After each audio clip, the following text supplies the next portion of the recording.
let's say he's not ready at the beginning of the year. Can you afford to not have Deebo? Is it worth having Deebo on the team if he's going to play like this? I have no idea. I know the guy I don't want to lose is George Kittle. Yeah. And George Kittle has got to get somehow re-upped, renegotiated, move the money around, find a way to keep George Kittle on this team long term. The Niners just had their best win in weeks. And what are we sitting here talking about? Deebo not getting the ball? Come on, man. It's just unnecessary. Your point about captains, right? You were talking about Jamar and Burrow and everybody. You know, I've seen a lot discussed about Deebo Samuel and him being a captain. And I think there's just a sentiment when I've been thinking a lot about the George Kittle quote from over the weekend. And I don't want to read too much into it, but at the same time, I feel like we've got a pretty good feel on George Kittle. And when he says something at a podium, at least in the last couple years, it's felt very genuine and sincere and direct. And I don't know who he's, pointing at regarding effort and consistency and fighting through adversity. I can only speculate. But when you see some of the things that have been going on, my interpretation of what George Kittle was saying was like, man, I get it. And he's paid, so it's easy for him to say that. But it does feel like there's been a lot of side missions on this 49er journey this year. And for whatever reason, personal, professional, a variety of things on and off the field, some that make total sense as a family man. I get it. They have been distracted as a unit, and they haven't been as focused. And when you're questioning effort level and all that stuff, then you're tweeting out and you're worried about touches Deebo Samuel after a big win? Yeah, Deebo Samuel tweeted yesterday, not struggling it at all, just not getting the ball. Just because I voiced my opinions mean I'm not hating on any of my teammates. Be for real. Well, we're trying to be for real, but your tweets aren't for real. And I love you, Deebo. I really do. But not struggling at all, just not getting the ball. Well, we're watching you struggle get off the line of scrimmage off a press man. Do you still have a burst? Sure, we see it on the kickoff return. There's something there.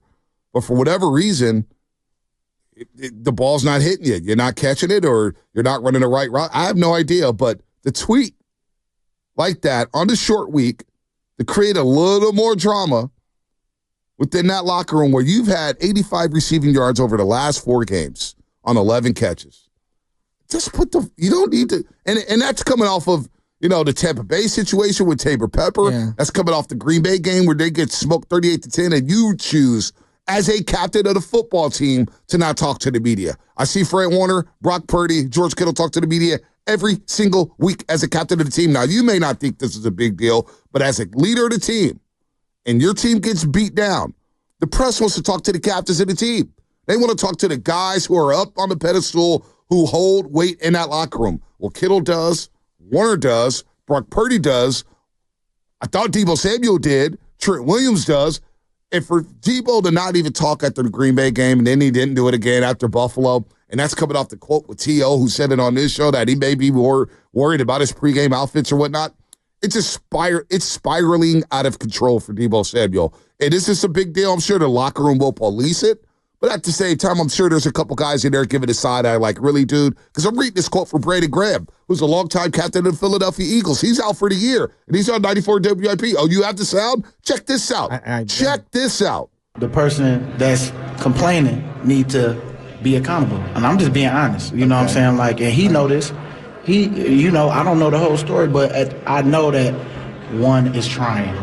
And 11 could be a little better with how he responds to things. And they was friends before this. It's but things have changed, and I understand that because life happens. But it's the business side that we have to make sure that we don't let the personal get in the way of the business, and that's what we got to do better as right now, because we know it's an issue. Everybody's seeing some things, but we need to be able to talk things out as men. But we need to let personal stuff go and let's get right for this game, because, man, it's like a lot of stuff, most of the time, it's just a conversation that just need to be had.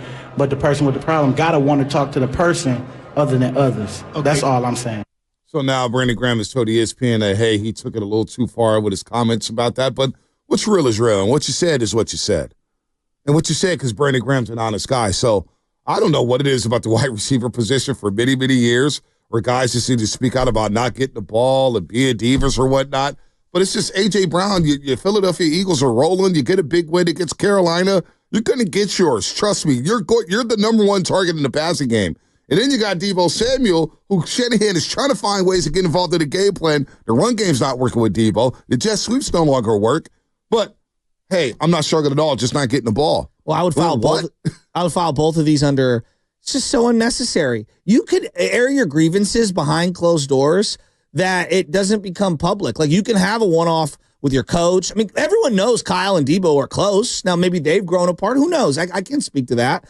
But A.J. Brown, Deebo, what's the point of putting that out there after a win? It's unnecessary. It's a bad look for you. And now you're going to be asked a million questions about your relationship, your happiness, all of this. It's so unnecessary. And all of this, whether it's the contracts and everyone having to get paid and trying to make money, and Deebo's in a walk year, he thinks, and he might be dangling this. It's hard for me to drum up empathy when the backdrop of what I saw last night was Jamar Chase playing without a contract, okay? Balling his you-know-what off all season long, outside of one game to start the year. So it's hard for me to drum up a ton of empathy when I see other players in comparable positions. Travarius Ward doesn't have a contract at the end of this year. He's probably going to be gone. There are a lot of players in the league that don't have money left to them after this. So I get all the contract stuff, and everyone feels it because it's personal to them. But at the end of the day, there are certain things that you are doing to yourself that are unnecessary and putting way too much stress and drama on a situation that doesn't need it. The Niners just had their best win in weeks. And what are we sitting here talking about? Deebo not getting the ball? Come on, man. It's just unnecessary. And I'd say the same thing about A.J. Brown in Philadelphia. Like, come on, man. Like, you don't have to be the star role every single week. You're getting paid handsomely. You just got an extension. He just got an extension. I don't understand it. Yeah, it was not good. A.J. Brown said it was incredibly tough to get to a rhythm as a receiver when the offense wasn't passing the ball much. So it may not work here for A.J. Brown ever because Shanahan is not going to get pass happy out there. So, I was thinking about Jamar Chase and coming into camp and playing, and I don't think he plays if Joe Burrow's not there. I think the relationship that Joe Burrow and Jamar Chase, I don't think it's something we could just shrug off so easily. They've got that report from LSU. And, it's maybe the reason why I think Cincinnati passed up on Penei Sewell for Jamar Chase, or it could have been Burrow wanted him. Yeah, he wanted him so bad. Yeah. They're boys. They won a national championship together at LSU or broke records. I don't think Jamar Chase plays if Joe Burrow's not the quarterback of the Cincinnati Bengals. I think he holds out. I think he completely holds out. But Joe Burrow is such his dog, and he loves football. And he's like, I can't do Joe Burrow like that. Well, Bonta, he sat out all of training camp and showed up the week of the first game because he wanted to get paid. Because he knows he has to play that. Well, he was a hold-in. He was a hold-in. I know, but he didn't practice at all. Yeah, I know. He didn't practice at all. But I don't think he plays. I don't think he plays. How could you quantify that? I don't think he plays if Joe Burrow's not the quarterback. I think we're underrating that relationship between Joe Burrow and Jamar Chase. They played a lot of football together. And I think Jamar Chase is a real one. Still there. And I don't think the risk is still there of getting injured. Like, there's no doubt. The original point of a lot of these holdouts, like, just real quick, the original point of almost every holdout is, my next play could be my last. That's what most players say when they're in these situations. At any moment, I could get hurt. And I'm watching a guy really risk a lot of stuff, Jamar Chase, and he's having a banner year. Yeah, but I don't think he risks that if Joe Burrow's not the quarterback. That's all I'm saying. You even look at the AFC North Hard Knocks in the meeting room. Who's sitting next to Joe Burrow? It's not the backup quarterback. It's Jamar Chase. Yeah, but he would still have to play 15 game or 16 game, whatever the number is before, because you don't get to free agency. So you have to play in X amount of games. I think he dares Mike Brown because Jamar Chase, also the same guy during the COVID season, saying, "Yeah, I'm not playing. I'm sitting this one out." And a lot of people didn't like that. I mean, yeah, but a lot of people didn't like that. You think if Joe Burrow's a quarterback at LSU during COVID, he's not playing? I don't know how I can quantify that. I don't know how I can. I quantify it by looking at their relationship over the years, building their rapport on the football field, their rapport off the field, the way they talk to each other. I think they are tight. Like, they're not just friends. They're brothers. I think they're brothers. And so I think Jamar Chase feels like, you know what? I got to go out there and ride for Joe because Joe rides for me. That's all I'm saying. But he's a one-off. CeeDee Lamb held out. He got his money. And look, man, he's balling too. He is balling, but he held out of camp. And he's balling with guys like Cooper Rush. So anyway, Deebo Samuel, what do you make about it, Niner fans? 888-957-9570. I do want to talk some Warriors, to talk some real sports, because this drama stuff is driving me insane. I mean, come on, man. Just put the Twitter down for what? Chris and Clovis, what's up? What's going on, man? Speaking of Deebo, man, let me just chime in for 30 seconds. Deebo instead of complaining about the targets or the whatever, like, we're going to have some issues with Grindle if he doesn't play. Might as well just put Deebo at running back, man. He did it in 2021. Why not give this guy more touches? Problem solved. He won't complain. We got 5 carries Sunday and 13 yards, Chris. On the ground. 15 more touches will do. If we're short on running, if Grindle doesn't play, maybe you give Deebo as much touches as he wants. How you feel about that, Shasky? I mean, he just hasn't been productive this year. All the numbers are down. The touches, everyone's pointing like all the touches are comparable. He's on pace for the same amount of touches as years prior. Yeah, but his yak is way down. Yeah. And his overall yardage is way down. So the productivity is like slashed in half. So it's a combination of where he's catching the ball, the execution around him, his speed, him not breaking tackles. When was the last time you saw Deebo break a couple tackles? It's been a while. Now, I also believe teams are keen on him. He's getting gang tackled a lot. That would go back to, like, it's very predictable when and where he's catching the ball. It's been a crummy year from the guy. And the thing I can't get out of my head is like, damn, man, you're really going to go out like this? Like, really, you're really going to go out this sad and this angry and this whole way? Like, man, dude, it just really sucks. You know what's been underrated is that Brandon Aiyuk has been out and Christian McCaffrey's been out. You talk about spacing. We always talk about spacing with the Warriors and the gravity of Steph and having shooters out there and not having non-scores or whatnot. Like, you think about the small ball lineup on Sunday with Buddy Hield and GP2. They had enough spacing to get shots up, but spacing to get Jonathan Kuminga rolling downhill. Well, the spacing that Christian McCaffrey creates for Brandon Aiyuk, George Kittle, Deebo Samuel has been a bit underrated. I think you look at the numbers last year in the offense, it was the perfect storm. Number 1 in the red zone, number 1 in yak. You have 4 guys go over 1,000 scrimmage yards. And now you take that away, your red zone numbers are affected, and some of your top playmakers are affected. Now, Brandon Aiyuk may not have had the season that he had, but Juwan Jennings is baller, right? But I don't know if teams respected Juwan Jennings the same way they respected Christian McCaffrey and Brandon Aiyuk. And so I do think that's had an impact on Deebo Samuel. With that said, when you pay a guy the money that you're paying him, you expect him to make some plays to step up here. So is it on Purdy? Because that basically, when you send a tweet out like that, and I do want to transition to the Warriors in a second, but when you send a tweet out like that, you're kind of throwing the quarterback under the bus. You think it was quarterback? Under the bus. Yeah, when you say I'm just not getting the ball, that's a shot at Colin, that's a shot at Brock Purdy. Yeah, I took it as both of them, I guess, not just one or the other. This is so unnecessary. But here's the thing, like, and this is where I guess I push back on your point is well taken on Brandon Aiyuk and McCaffrey in the spacing. His best season, Deebo's best season, came when there was no Christian McCaffrey. And I believe Kittle played most of those games. He might have missed a couple in the 2021 season. And we know Aiyuk started slow, but came on a lot as the season went on and was a better player down the stretch.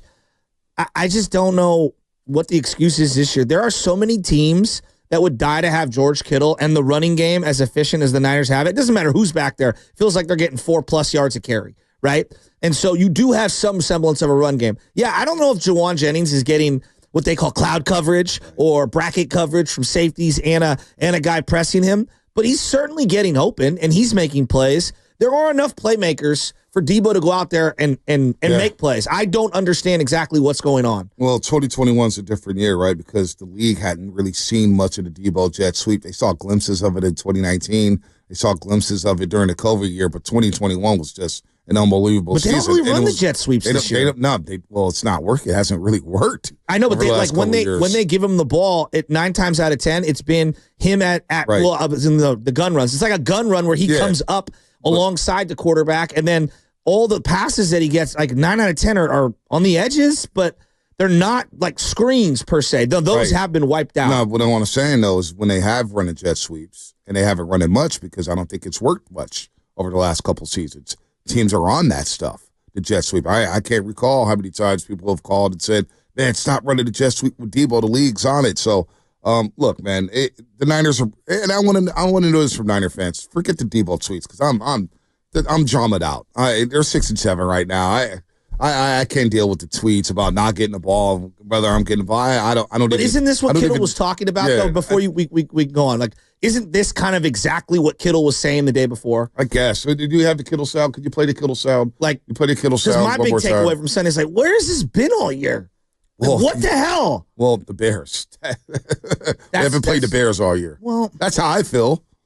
That's how I feel about it. How do Niner fans feel? Here's George Kittle after the game on Sunday. I think the message was we need to play with more of a sense of urgency and play desperate, because you just haven't really sensed that. And like, I've been on teams where it felt like, was it 2 years ago we were on an, whatever, like 8-9 game win streak, whatever that was, and it literally felt like every play people were just scratching, clawing, and fighting for everything.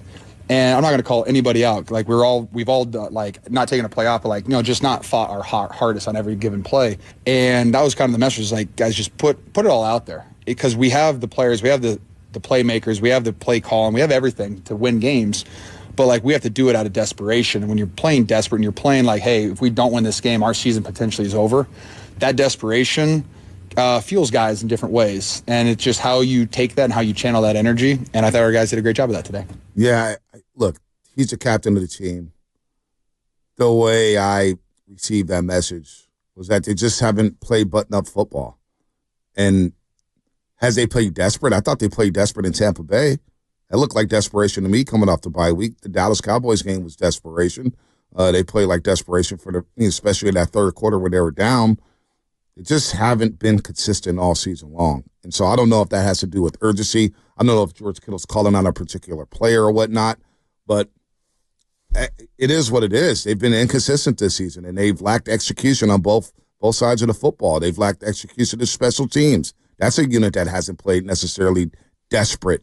They've just been beaten, and it hasn't been their year. But I don't know if he's calling somebody out. I'm not gonna, and I think it's reckless to speculate that he's calling out George. Let's see Deebo Samuel. He's calling out this player, that player, this player, that player. I don't know who George Kittle's calling out. I'll speak for myself. Like, yeah. I think you don't need a microscope or a telescope to find out. Like, Deebo does this the very next day. It's like, come on, dog. Like this, he may not have been talking about you yesterday, but this is exactly what I think he is inferring. Like, is it like all the side missions and stuff? Like, everybody, can we just play football? Yeah, they're boys, though, man. Deebo and George Kittle are boys, man. They're part of the Cabo clique. You know what I'm saying? So I don't know if he's calling out Deebo Samuel or whatnot. I don't think Deebo Samuel has played desperate. He just hasn't played well enough.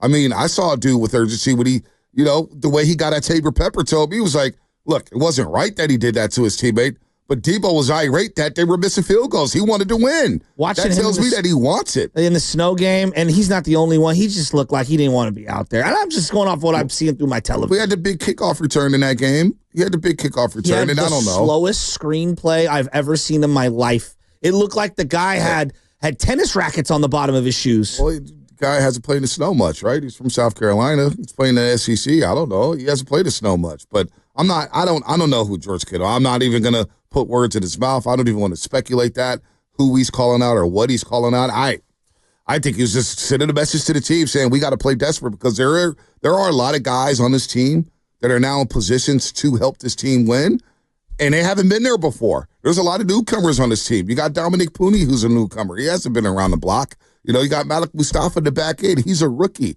Tick Brown, he's got a little experience, and he hasn't played well. Hufanga's been hurt. Obviously, Brandon Aiyuk's hurt. Trent Williams is hurt. Nick Bosa's hurt. Javon Hargrave is out. I mean, there's a lot of dudes out of this lineup here, so I don't know if George Kittle's calling anybody out. It's just the message of that team meeting saying, we got to play desperate. We got no tomorrow. I'm thinking back to like that final season with Sherman and how frustrated you were with just some of the things that he would say and just maybe the way he was playing and whatnot. And like, I'm seeing, and I wasn't necessarily all the way with you, but now I'm seeing it with Deebo, and it's like, God dang, man, like, what is going on? Why does it have to end so ugly? And it feels like this is ending very ugly, and it's souring what was a really, I thought, great 49er tenure. Well, Sherman was talking about, how he's not going to be here because this guy's going to pay, that guy's getting paid. Deebo's not pocket watching because he's got plenty in his pockets. and he was supporting a lot of guys who were getting paid. Deebo's on point with a lot of these guys getting paid, so it was a little different to me. And he's a homegrown talent. Richard Sherman came over from Seattle. I was always skeptical of that. And it was just a little weird. I don't know. I thought it was a little weird with Sherm or whatnot. And he just, that COVID year, being in Glendale, the way he was talking, I was like, damn, that's how we going to do this, man? We pocket watching already. We got 6 games left. We already talk about not being here next year. Can we get through the season first? Like, that to me was completely different than this Deebo situation. Now, I'm reading reports from people who think, executives that think that Deebo's not going anywhere. They think he's going to be back on this team. So I have no idea. I've been hypothesizing just in my own head, like, okay, where's Brandon Aiyuk in the rehab process? Is he even going to be ready for the beginning of the year? I don't know. Who knows? Like, I have no idea. So, like, let's say he's not ready at the beginning of the year. Can you afford to not have Deebo? Is it worth having Deebo on the team if he's going to play like this? What's his price point? You know, I know he renegotiated some of his guaranteed money and they can get out, but like, does his number drop significantly? Because there's so much like shadiness when it comes to these cap numbers and what actually hits and when it's going to hit. I have no idea. I know the guy I don't want to lose is George Kittle. Yeah. And George Kittle has got to get somehow re-upped, renegotiated, move the money around, find a way to keep George Kittle on this team long term. T-Boss, the community note on his tweet, not struggling at all. Just not getting the ball. The community note said he leads the team in drops. He is struggling. That's just I mean, how does it, is that like Wikipedia? Anyone could put that in there? Is that what that is? Yeah, it's not wrong. He's struggling, man. They're all struggling. This has been a struggle bus. The whole damn team's struggling, but sending that tweet out there after some of the things that's happened, and certain media members are going to pick it apart. It's an absolute disaster. So that's why, even if you did feel good about the win on Sunday against the Bears, I don't know how it made you feel, but it didn't make, I was like, whatever. Does it make you feel about Thursday night against the Rams? Does it make you feel better? Oh, you got to win. You still got a shot. I mean, they do still have a shot. I mean, as faint as it might be, they still have a shot. Do I believe they're going to go on some magical, mythical run? No. But, I'm more frustrated. Like, as a fan of the Niners, it's like, where has this Leonard Floyd been? Is it, like, to your point, like, is it just the Bears? Is it just that the Bears stink? Did we, like, all of a sudden turn it on? Have we figured something out? Why have we not made adjustments? What they have? 4 consecutive third down sacks? What? Is it that simple? Is the answer just the Bears are one of the worst teams in the league? Yeah, I think it's, to me, my big takeaway was the Bears are one of the worst teams in the league. And it's the Bears. Going into the game, I thought the Bears had a shot to win. I really did. And then what I underrated was that although Matt Eberflus is not a good head coach, I'd be interested in having him as a defensive coordinator because he can call a defense.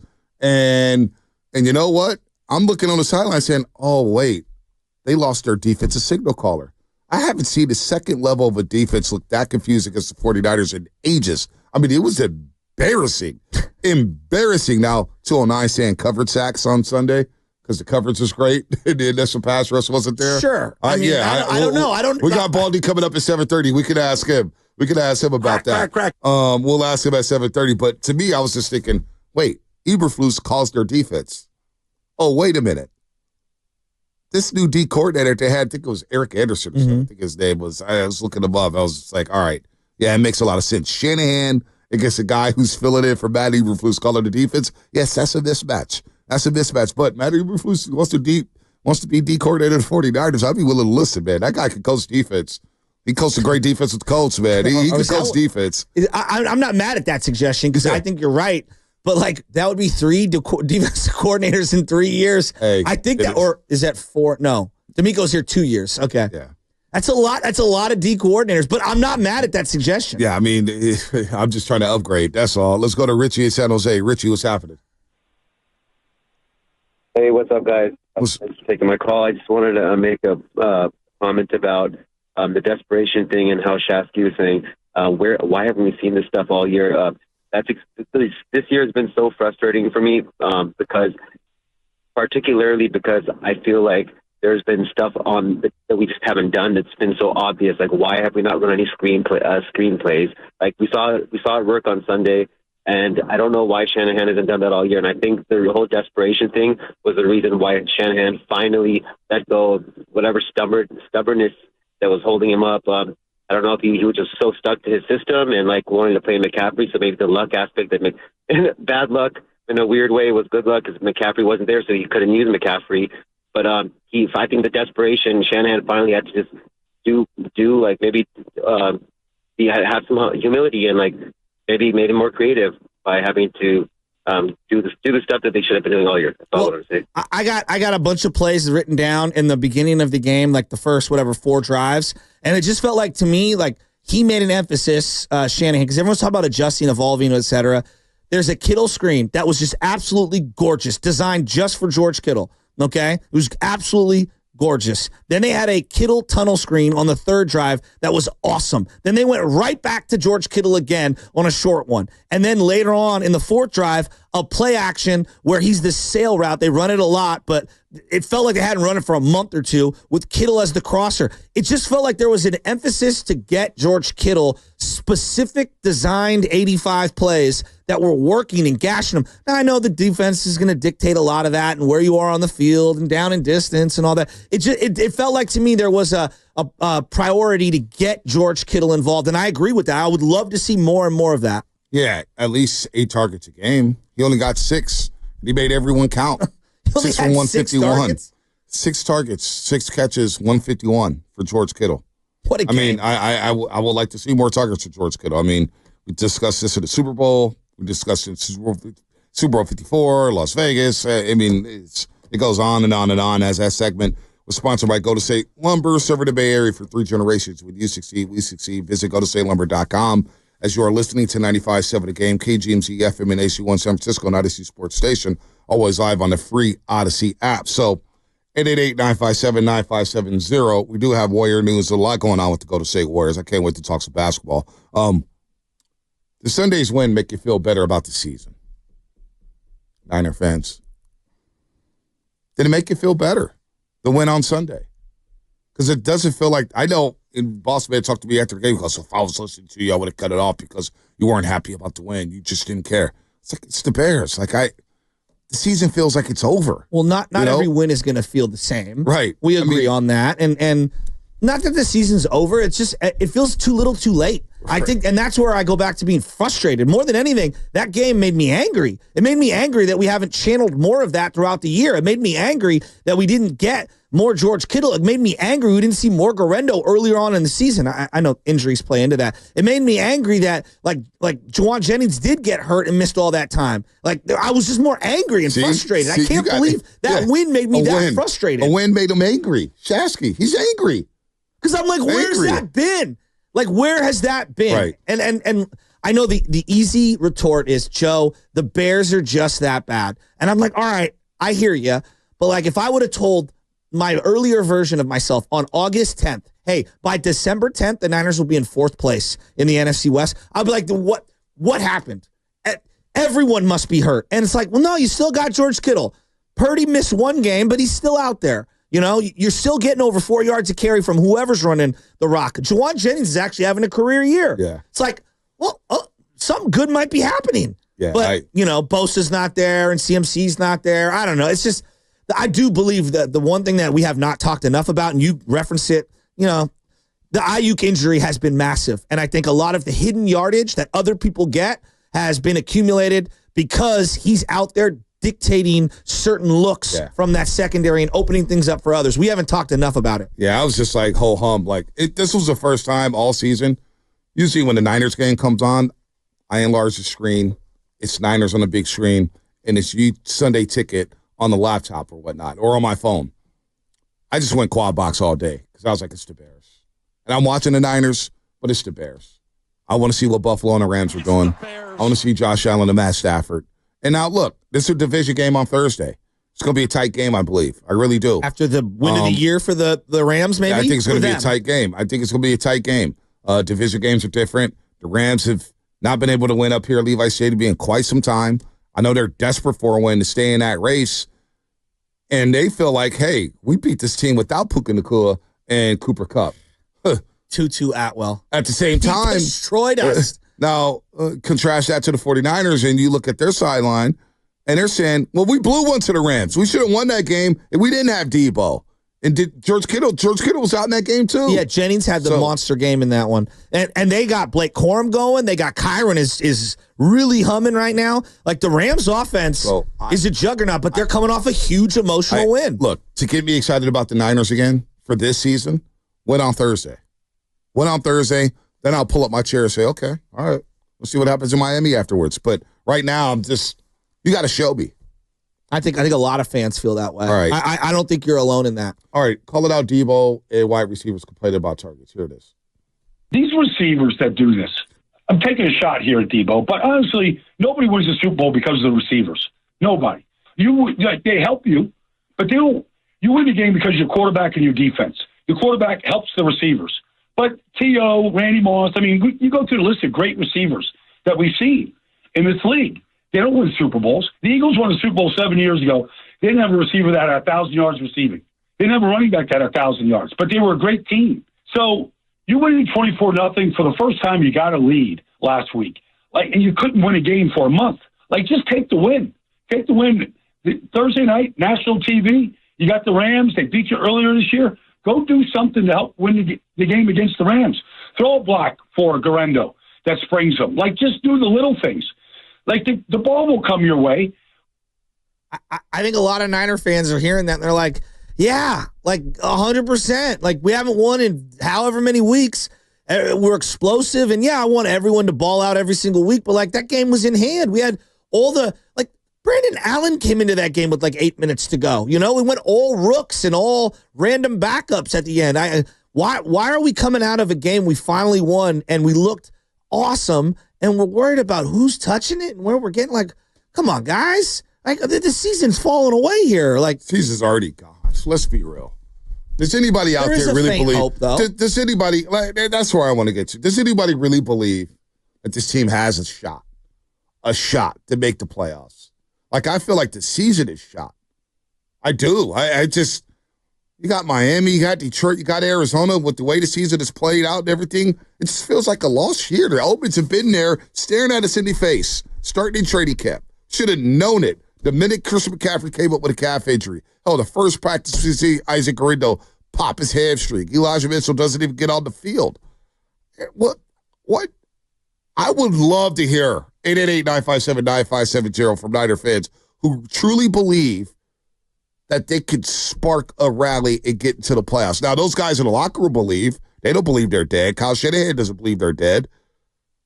But I'm watching the team, and I'm watching around the league, and I'm saying to myself, I don't know. I don't see it. I just don't see it. What's changed for you? Because 3 weeks ago, heading into Green Bay, you felt very optimistic. Well, heading into the Seattle game. It was the Seattle game. Once they lost to Seattle, and they're going on the road, and Brock Purdy doesn't play against Green Bay, it's this is going to be very difficult. Because the Buffalo game was a nail. That was a nail the minute the schedule got released back in March. So once they lost to Seattle at home in the way that they did, and we talked about it on the show, it's not going to happen. Not going to happen. Mathematically, you're still in it, but then all of a sudden Seattle's winning games, the Rams are winning games. So, we're deeper into the season. We're in December. You're 2 games behind Seattle. They've only got 1 division loss. The Niners have 3 division losses. I'm sorry, Niner fans. I'm not the one to sell fake hope. I'm not going to do that to you. Now, you could be optimistic all you want to. I'm not deterring anybody away from doing that, but I just don't see it. Normally, too many injuries. No, I think most people don't see it. We haven't seen it for a while, but this team's played poor football, especially in crucial situations for a long time. That's why Sunday was so alarming. It's where's this been? And so, but in normal situations, I'm tank, pack it all in. And there are certain guys like Nick Bosa, probably not going to see him the rest of the year. That's just my guess. Probably going to get some sort of a surgery. Maybe at some point when they're mathematically eliminated, Fred Warner bows out. But, normally I'd say, get the better draft pick. I kind of want to see them play this thing out. I want to see some of these guys play hard down the stretch. I kind of don't want to see certain guys pack it in. I think all the smack talk and all the money and everybody squeezing us in the offseason for every single penny, there's a part of me as a fan where I put my hard-earned money in this team. I'm kind of like, you owe it to me to work this thing out and kind of play hard down the stretch. I'm not saying you got to win every one of these games, but don't just give me a bunch of backups the last 3 weeks. Yeah, I don't think effort level has been a problem. I haven't taken away losses saying, boy, that's a lack of effort. Boy, they're not playing hard. It's been a lack of execution, in my opinion. A lack of execution. Third down defense. Execution. Not getting off the football field. Converting field goals into points. Lack of execution. Not making field goals. Sucks, Bonta. The field, they whiffed on that pick. It's okay. They whiffed on Trey Lance. They whiffed on Jake Moody. Why are you coming at me like that? Pick. No, I'm just saying in general. That pick has been horrible. He did suffer an ankle injury. I mean, maybe his ankle's not right. I don't know. I have no idea what's going on. But lack of execution by players that you paid, that's been my biggest issue. I think they've played hard. I've seen effort. I've seen a lot of effort. Look at these games that they've lost. The Rams game, they had a fourth quarter lead. The Cardinals game, they had a fourth quarter lead. The Seahawks game, they had a fourth quarter lead. It wasn't because of effort. I mean, they had the effort, but the lack of execution let them down in the fourth quarter. So I'm not buying the fact that they haven't played hard. Ike and Hayward, what's up? Hi. Yeah, I've been a 49er fan for a long time, and I think they've missed the playoffs maybe 5 times since I've been a fan. So, yes, I expect them to make the playoffs. I expect them to get further in the playoffs. Just because they had a few injuries, I don't give up on the season. Wait, what's that? So you spent more hold on, Ike, stay there. You spent more time on the phone with Sam Lubman than you have making this phone call. He doesn't expect them to just give up on the season, and I kind of agree with him on that. Who says they're going to give up on the season? Well, I think when these things happen, the teams start circling the drains. You know, the quote unquote business decisions are made about availability. Guys are playing for contracts and future jobs. This is why this goes back to 2021. I hate to bring this up. But you brought up Trey Lance, just saying about the whiff pick. And I remember that season. A lot of people, they beat the Texans in a do-or-die game. The Niners don't win that game in 2021 against the Houston Texans. They don't go to the playoffs, and they don't advance to the NFC Championship game against the LA Rams. And I remember I was saying it in real time on the show that week. I said, look, we could laugh at the Texans and say they're terrible, and they were terrible. But guys were also putting things on tape for future employers. They're trying to get a job in the future with other franchises if they don't get retired by the Houston Texans. So they're going to get maximum effort from that team. There's a lot of teams that, even the Jaguars and Titans, for crying out loud, not a lot of people watch that game. Those guys are playing hard because your future contracts, your future money is on the line. So I do not anticipate the Niners just melting again under Kyle Shanahan. I've never seen that from them. Even during the COVID year, when they had to play in Glendale, Arizona, they beat the Cardinals down there. Remember they beat the Cardinals?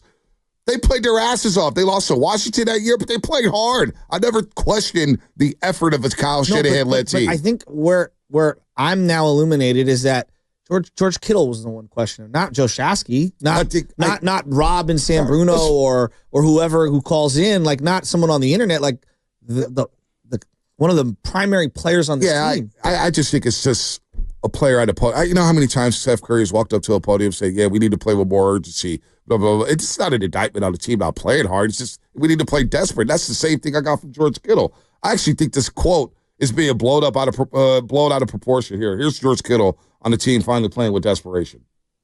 I think the message was we need to play with more of a sense of urgency and play desperate because you just haven't really sensed that. And like I've been on teams where it felt like, was it 2 years ago we were on whatever, like 8-9 game win streak, whatever that was. And it literally felt like every play people were just scratching, clawing, and fighting for everything. And I'm not going to call anybody out. Like we've all like not taken a play off, but like, just not fought our hardest on every given play. And that was kind of the message, like guys, just put it all out there because we have the players, we have the playmakers, we have the play call, and we have everything to win games. But like we have to do it out of desperation. And when you're playing desperate and you're playing like, hey, if we don't win this game, our season potentially is over. That desperation fuels guys in different ways. And it's just how you take that and how you channel that energy. And I thought our guys did a great job of that today.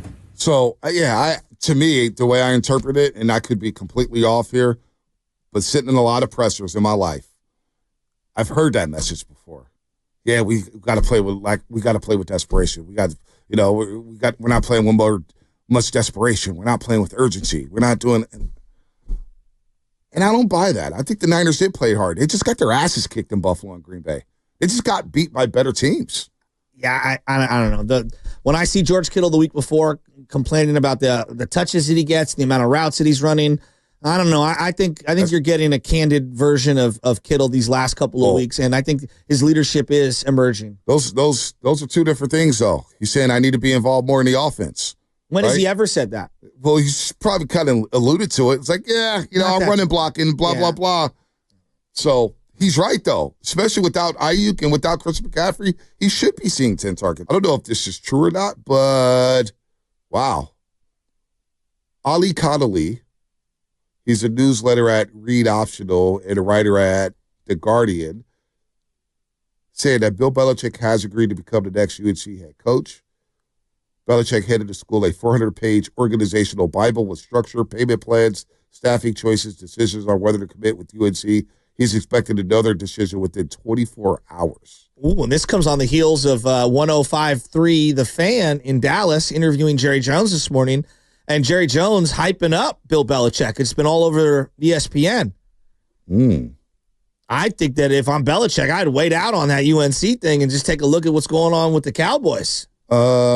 Told Bill Belichick negotiations with North Carolina included guarantee that Stephen Belichick will be named the school's head coach in waiting. UNC is open to that guarantee. Discussions are not a bid to gain leverage for NFL offers, and Bill Belichick is open to the move. Interesting stuff. Well, Bill Walsh finished up his career going back to college, but it was such a different time of collegiate athletics and where Stanford was at as a program, where he was at in his life. And later on, he regretted not going back to the NFL or staying in the NFL longer than he did. Well, you watched that Super Bowl when they beat Denver, and he started regretting, like, damn, I should be on that sideline. And he knew early on in that game that it was going to be a blowout, and the Niners blew them out. All right, Warriors real quick. Before we get to Doug Russell at 9:20, we'll talk a little baseball and Willie Adames and who he is as a player. And, of course, we're getting Juan Soto's contract.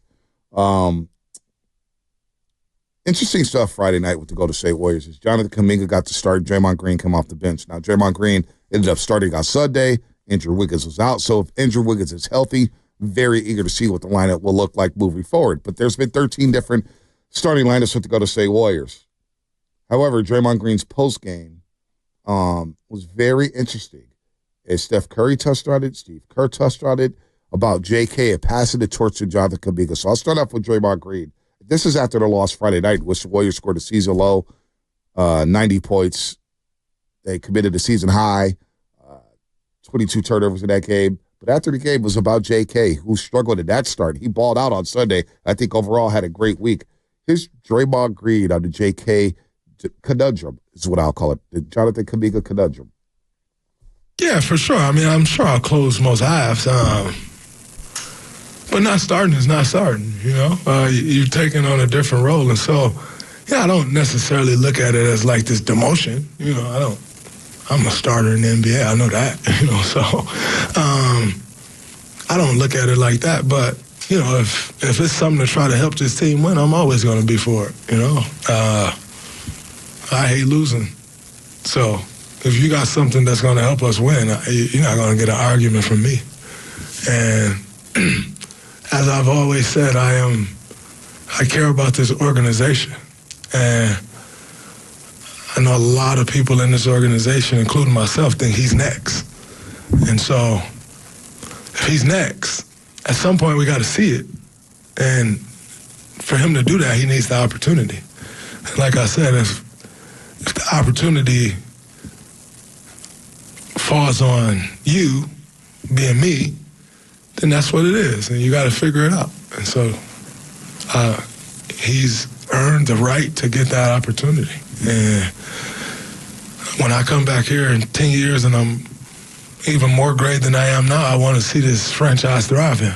So if he's the guy that's going to do that, which I think he's more than capable of, great. It's perfect. What do you make of that?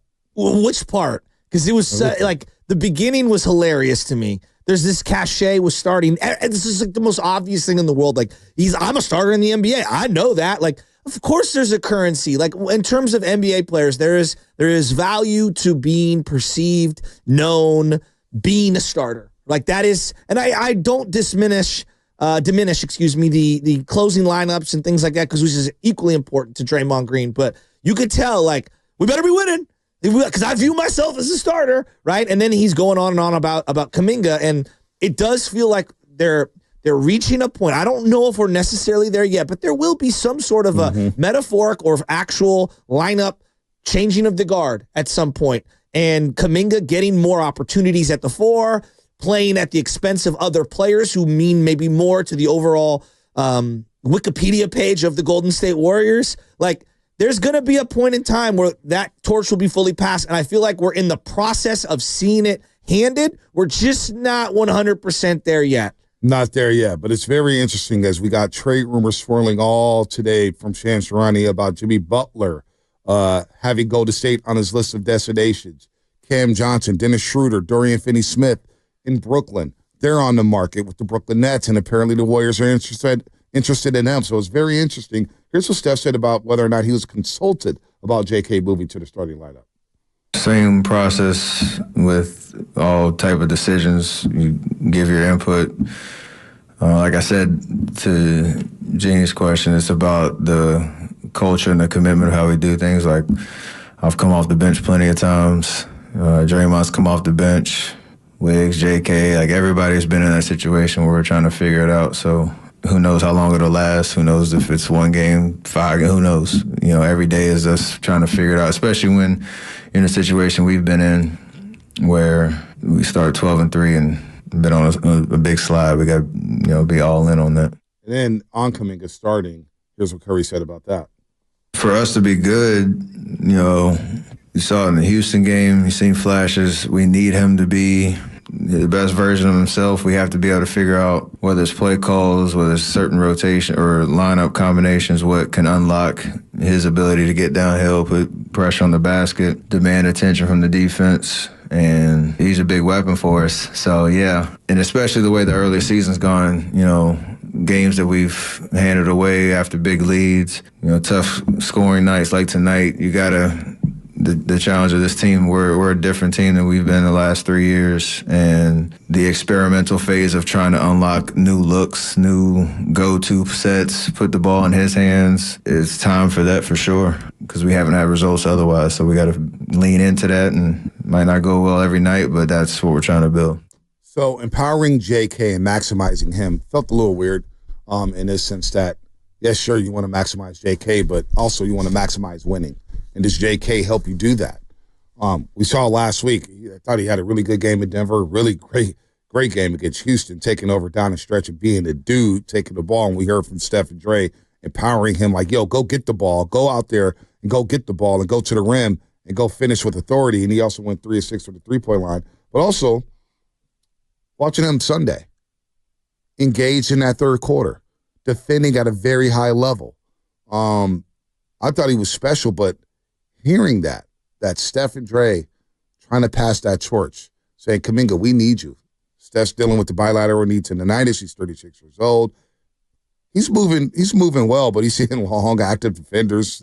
It's going to be a struggle every night trying to free up Steph and Curry, man. He is the number 1, number 2, number 3 option on the Scotty report. They're trying to take him away, no doubt. Draymond's dealing with a calf, and he's beat up, and he's had a lot of miles on those legs, and he's banged with these big men in the league for a long, long time. But is it a changing of the guard? Is this what Warrior fans want to see?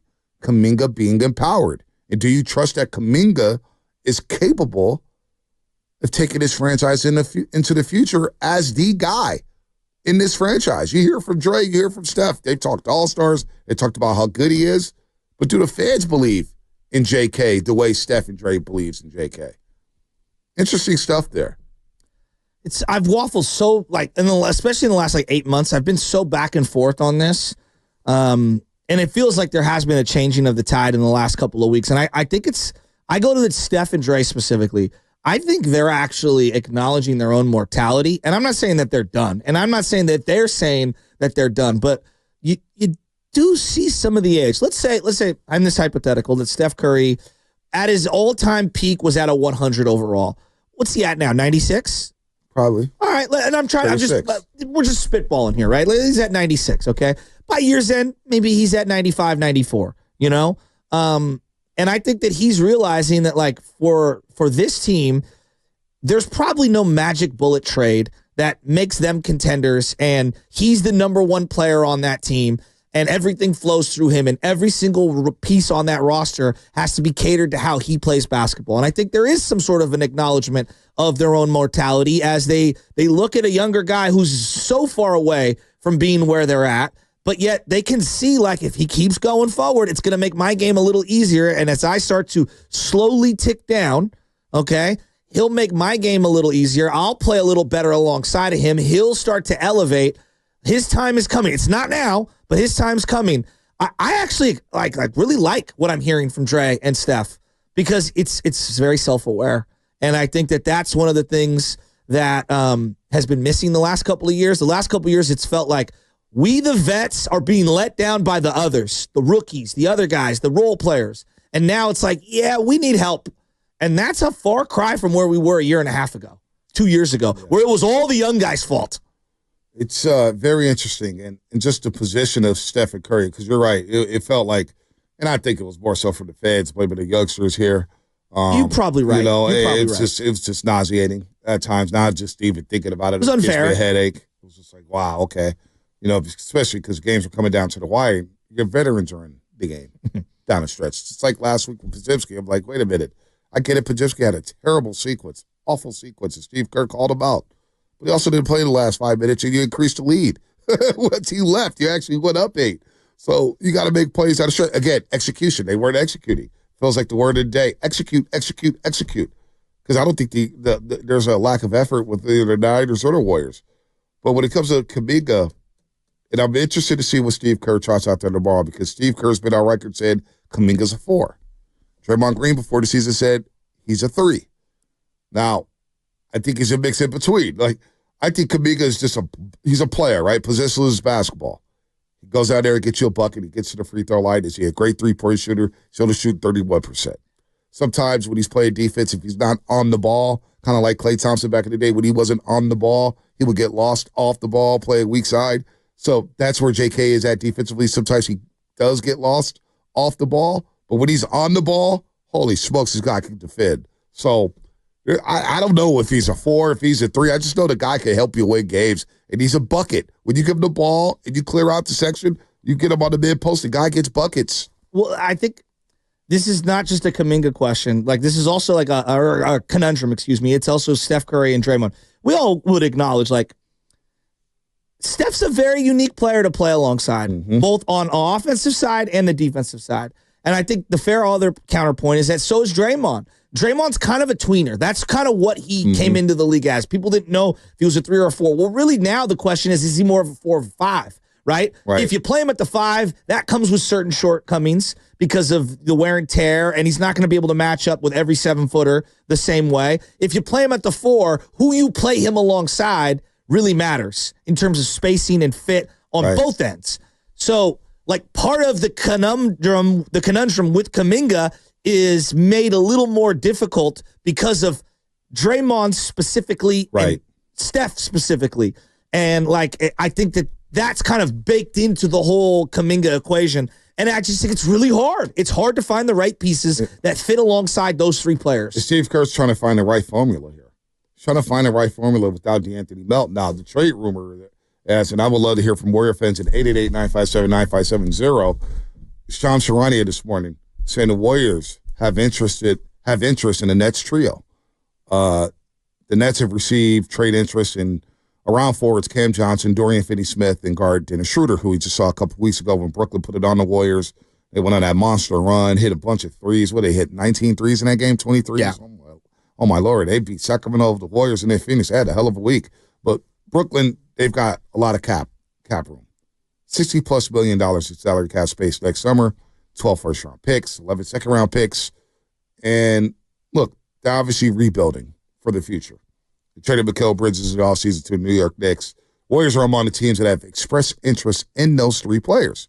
31-year-old Dennis Schroeder having a good season, making $13 million. He's averaging over 18 a game, 6.5 assists. Rival teams believe the Warriors are open to using injured guard DeAnthony Melton's $12.8 million expiring salary, along with draft incentives, to make a potential deal for that salary range. So that would make a lot of sense, right? Now, the other rumor, as Shams Sharania reported out, was Jimmy Butler. The Miami Heat, I think Pat Riley's sick of Jimmy Butler. He is. That, to me, is a red flag. He's sick of Jimmy Is it Butler. not? Absolutely. And the Heat are open to listening to offers for Butler and making a deal if the proposal is right. League sources told ESPN. And he's open to destinations such as Houston and Dallas and the Golden State Warriors. Now, also, he's him and a Dylan native Brooks. Houston. That would be interesting. So, who knows? Are you in on Jimmy Butler? No, I'm not on him. With the way the Warriors play, he's a ball stopper, right? Yeah, that's a good point. But he's a hell of a player. I'm not diminishing. Jimmy Butler's a hell of a player. He's old. And I'd be open to it, but He's too 35, 36. old. What's his three-point percentage? He doesn't really shoot threes. Yeah, well. He does get to the free throw line. In the playoffs, he hits threes. In the playoffs, he turns into a different player. But you got to get through the regular season to get through the Western Conference. He's the reverse Jimmy Garoppolo. Oh, taking a shot at Jimmy. Well, it's just, Jimmy Butler, 19 points a game, 5 rebounds, 5 assists. He's actually shooting this year 36% from three. He's taking 2 a game? He is taking less than 2 a game. Okay. Last year he shot 41%, taking 2.5. I'm looking here. Wow, he's a lifetime 33%. So, Warrior fans, you open to a trade or you want to ride with JK on Willie Adamas? Now, the meetings are going on right now in Dallas, Texas, right? I've seen some people post up about the winter meetings in Dallas, Texas.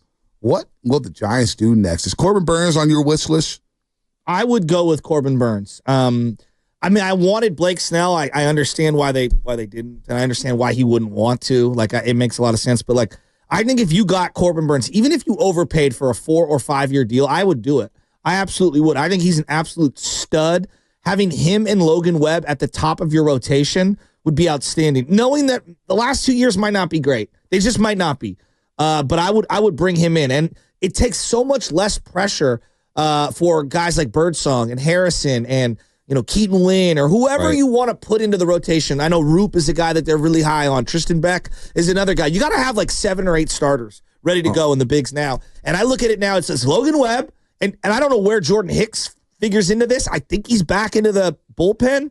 Yeah, I think that's his best spot. But you need another guy to co-anchor the rotation alongside Logan Webb. I wouldn't be mad at Jordan Hicks becoming a closer next season. Well, I wouldn't be mad at that because I don't know what's going on with Ryan Camelo Walker's Duvall. Pretty reliable. Ryan Walker was good. These things are cyclical. Ryan Walker was really good. I'm not mad at that, but I think his ideal role in the future, Jordan Hicks, man, I wouldn't be mad at that. But on top of the rotation, you have Logan Webb, you have Robbie Ray, you have Kyle Harrison. I totally forgot about Robbie Ray. Robbie Ray's back. Totally forgot. He opted in, and Robbie Ray wasn't bad. Now he had a handful of starts. He had a handful of starts. He wasn't bad though. Wasn't bad. Let's see what it looks like. I'm weary on him. He's an electric player when he's on. I'm weary on him because he's coming off the Tommy John. You just don't know. It's unknown. And so I would be prepared. I would sign another frontline guy. And when you have the 2 young players, Birdsong and Harrison, same thing. You kind of just don't know. And I love Birdsong. I'm very high on him. Harrison, I'm a little more skeptical on Harrison, but both young players have failed to eclipse 150 innings in the big. So you need some more infrastructure. Ideally, the modern Major League Baseball season, you want to go into this season with 6 legitimate starters. Yeah, I don't know if that's going to happen. I don't know if that's going to happen, but Robbie Ray, Logan Webb, I'm maybe a little higher on Robbie Ray than you are. Because I do think it's a contract year for him. He opted in, so he's going to be playing for new money here. The rumor around Major League Baseball, why'd you look like that? Everyone's always playing for new money. That's the way. Aren't you performing for new money? Here on Radio Love It. Are you performing for new money? We all want money. That's what makes the world go round. Yeah, I know. Like Bitcoin's blowing up, Coinbase and everything. We're all performing for new money. We all want new money. We all want to be rich. We don't want to buy things that we couldn't buy when we were children or whatnot, man. That's, unfortunately, that's the way the world works. Athletes, guys working in construction, Ash Rocco's doing construction. He's performing for new money. He wants new money. He wants more money. I understand what you're saying, but like we act like it's an automatic motivator and they're going to play better. Like Deebo's playing for new money and he's playing like poop. For a lot of guys, it is motivating. A lot of guys, you pull a lot of players. You pull a lot of players. Would you rather have the money or the ring? Taking the money. Soto just proved it. I mean, like, trust me, I'm aware. Well, he's already got a ring now, so now it's time to get paid, right? He's got a ring from the Nationals. He got his ring. He's chilling. I can go be with the Mets and get paid. We're all playing for new money, but ask the Astros, who, look, they had a great run. Astros had a great run. But apparently, Houston Astros owner Jim Crane has not gone beyond 6 years in his offers to players, and it's pretty clear that if Kyle Tucker stays healthy, he is going to be offered big money, big years as a free agent next fall. So Houston has a choice similar to Boston when they had Mookie Betts in 2019. Trade him for value this winter or next July, or watch him walk away. This would be the ideal move for me because he's a left-handed outfielder who could play either corner position. I'd have to know more about him defensively to see, because our right field is very unique. He got injured last year, only played in 78 games. He's a beast, though. That launch angle, he's an absolute monster. I'd love to see him in this lineup. If you had a Ramos, Tucker corner outfield scenario heading into next year, I would trade Luciano. I'd be open to trading Doval. I would trade them Casey Schmidt because it looks like they're going to lose their third baseman, even though that's kind of like a throw-in. I would trade a lot of things. Like, for example, what are you doing with the young man Luis Matos? Because it sure feels like there's not a spot for him currently. Well, he could be in the deal too, because that's what I'm saying. Kyle Tucker, he had a 3-year run here, and he's a young player who finally cracked into that Astros What's his lineup. OPS career? Dude, well, OPS career 870. Awesome, right? So he had, check it out, his breakout year. I remember fantasy baseball. I'll take him or Yordan. Dude, his 2021, he had 30 homers and 92 RBIs, but he also added 14 stolen bases.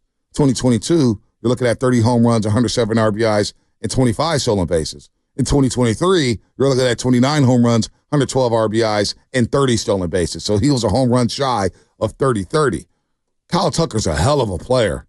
And if the Astros want to do business, then damn, I'll do it. So if you I'll do it. If you went like, and again, this is why and by the way, Bryce Eldridge, since you guys are all talking about him, start it from day one, please. Well, no, just start it from day one. We'll see what happens there. But like, I keep coming back to, I feel like Goldschmidt's coming on a 1-year deal. I just think that that's like one of the most logical things that could happen.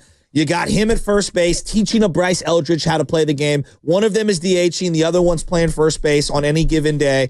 And then you've got some sort of an infield of Tyler Fitzgerald with Estrada, I'm assuming now as a backup. Yeah, I want to upgrade that.